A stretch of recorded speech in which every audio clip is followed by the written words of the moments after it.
Hey guys, if you got a wobbling or noisy idler pulley on your Chrysler Town & Country or your Dodge Grand Caravan, that idler does need to be replaced before it fails. So today I'm going to show you exactly how to replace that step by step, as well as all of the high quality parts that I'm using in this video here. I will have links for them in the description. So alright guys, let's go ahead and get started. Alright, so first step here, this is actually not required. You might be skinny enough to get up underneath your car. In my case, I'm in my garage, so I do have my vehicle lifted up in the air. I do have my jack stands on the sides, got my wheels chocked in the rear. That is necessary. I have my parking brake set, and then I have my floor jack in the front just for some support. But anyhow, the part that's not necessary is taking off your wheel. I'm just doing that just so that way I can record everything I'm doing here. So yeah, I'm going to pull that off. All right, guys, first step here, we're going to pull off this mud shield, I guess you'd call it, if I can get my one hand on it. That's a 10 millimeter. There are 2 bolts holding this guy in. So 1, and then 2. Y'all can see it's not falling down. That's because we have 2 tabs holding it in. 1, and then the other one's right here. Pull it straight down without hurting your finger. Get off there. Well, I broke it. Anyhow, pull it straight out. Get that out of your way. All right, so now I got a good view of our serpentine belt, all of our pulleys here. There's our tensioner, there's our idler pulley, and here's our belt, of course. And you can kind of see how it's running. That might be why some of you are here. It goes down here, above the tensioner, back around that pulley, over your idler. And then once it goes over your idler, it goes over your alternator, down around your AC compressor, loops back up over what I assume is your water pump, and then back down here to your crank. So that's how you'll do it. All right, so the first step here, I'm running you over. So we're gonna pull this tensioner here loose. All right. I'm actually going the wrong way here.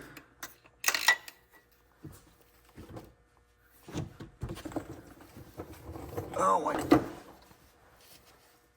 I should have got a longer ratchet. All right, so I took it off of that, and I took it off the alternator pulley over here to the right. Really just one would probably be plenty enough to do, but I shouldn't have did that off that one first. All right, so our belt is loose, so let's go ahead and pull that guy off of there. It took a second. Took some persuasion. All right, so we got our belt off. All right, so the next step here is to pull off that idler pulley up top. And that is a 13 millimeter. So let's reach up here. I hope you can still see that. Oh yeah, she's pretty tight. But you can hear that bearing in that one. I'll do the rest by hand.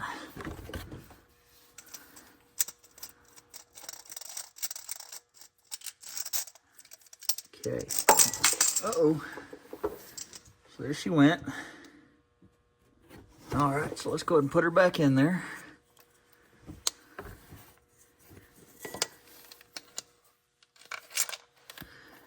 Now we're just gonna go ahead and get these on here snug pretty good and tight. Make sure she's lined up good.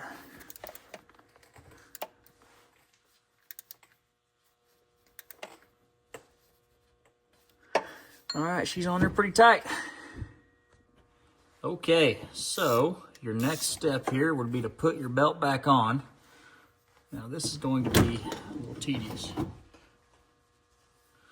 So let's go ahead and run her up in here. You may not be able to see the whole process here, but I'll go ahead and put how to put it on your screen, on the screen, if that makes sense. Have a picture of it, that's what I'm trying to say. So we're going up over the power steering. Obviously the smooth side goes over this tensioner. Groove side goes over this crank pulley. Smooth side Goes up over the water pump. Groove side goes. Let me move you here. All right, guys, so this actually sucks when you get a new tensioner. Which, you may be watching one of the videos where I didn't show me putting in the tensioner. Some of you don't want to do that, but I highly recommend it.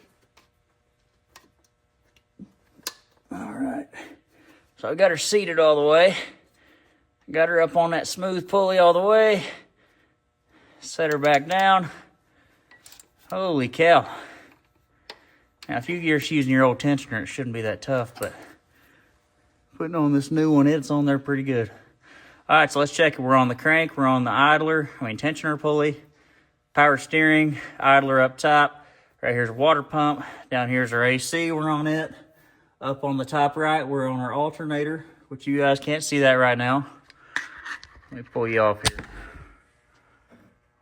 AC and alternator. Again, I will have the diagram on the screen. I'm sure that's why a lot of you guys are here. All right, let's go ahead and crank her up, make sure everything's seated properly. And that belt should be lined up now at this point. It's not rattling or squeaking on me anymore. Beautiful. All right, so let's go ahead and get this panel back up in here. Going in there. See where that one clip's catching.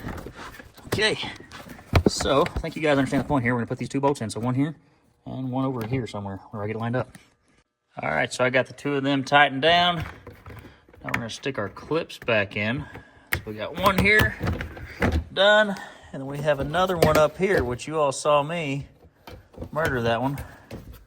So you would clip yours back in there. I guess I'm not gonna zip tie mine. I'm gonna figure something out here. But yeah, there's your second clip. All right, guys, so that's it. That's how you do it. Please like, subscribe, leave a comment. I will have, like I said, links in the description as well as in the top comment for what all parts I used. And these are parts I trust. These are quality parts, and it's actually much, much more expensive. No, I'm sorry. Yeah, it's much more expensive to go to the parts store or even order other name brand parts. Or if you can get these same parts for much less. So, all right, guys, y'all have a great rest of your day. God bless you.